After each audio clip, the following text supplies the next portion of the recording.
What's up, y'all?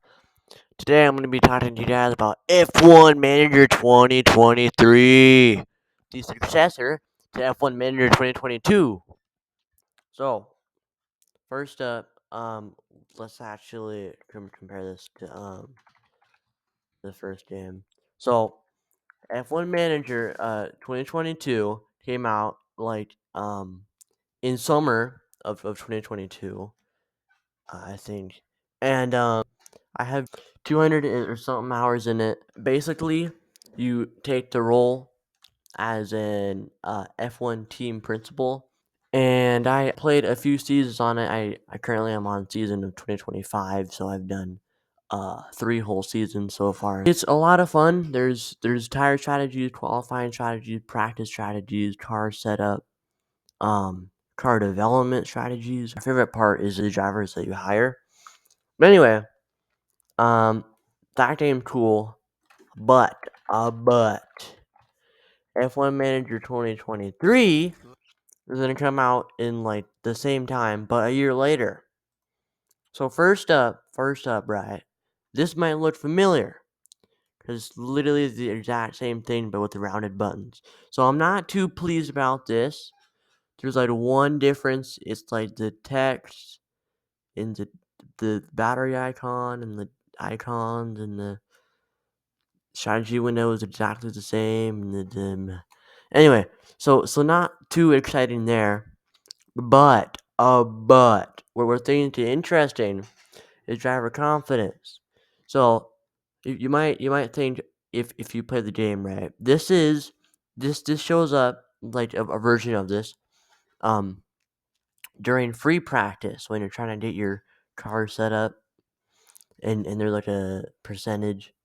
And usually, if you're goated, you can get it up to like 97 at least, or 92 if the worst.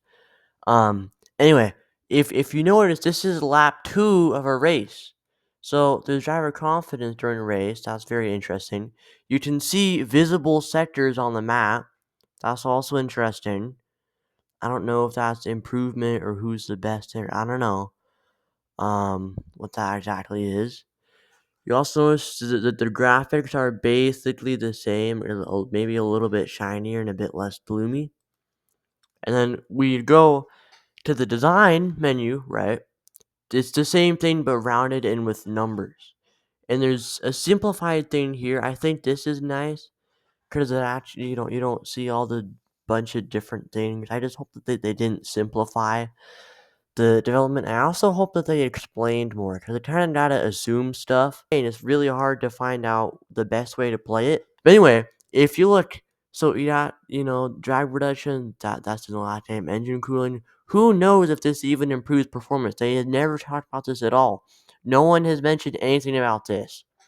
So I don't know if engine or brake cooling actually does anything in the first game. See brake cooling, engine cooling.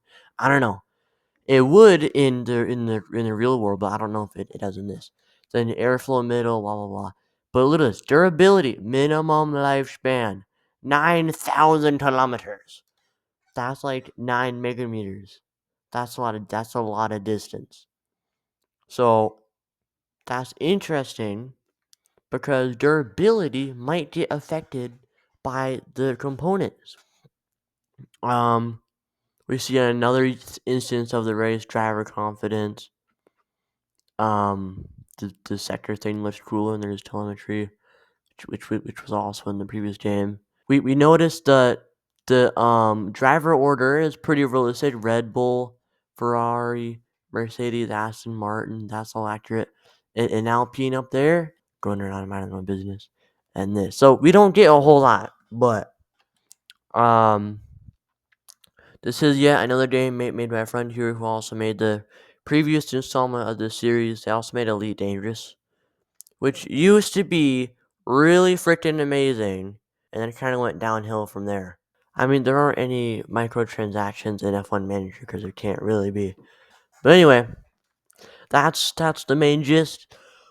Hope that you're hyped for this new game. But I also think F1 Manager might be on sale right now.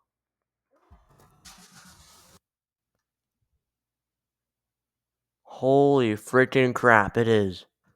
Holy schmoly. Bro, it was $55 though? Did it actually cost? I got it for $40. There are some bugs with it, like the one that's been most annoying to me, right?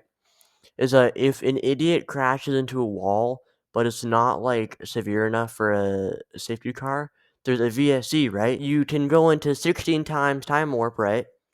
And they'll still show up.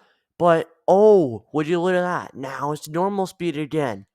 And you have your drivers in conserve for the tires, the fuel, and the ERS, so they lose a whole bunch of time because they aren't pushing, and the green flag has already come out, but it still says VSC.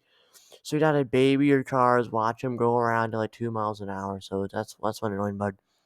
There were also other bugs with the game that I forgot what were, but anyway, they fixed most of them. I think I didn't encounter ones that I couldn't get around. That was good. I'm running it on this work laptop.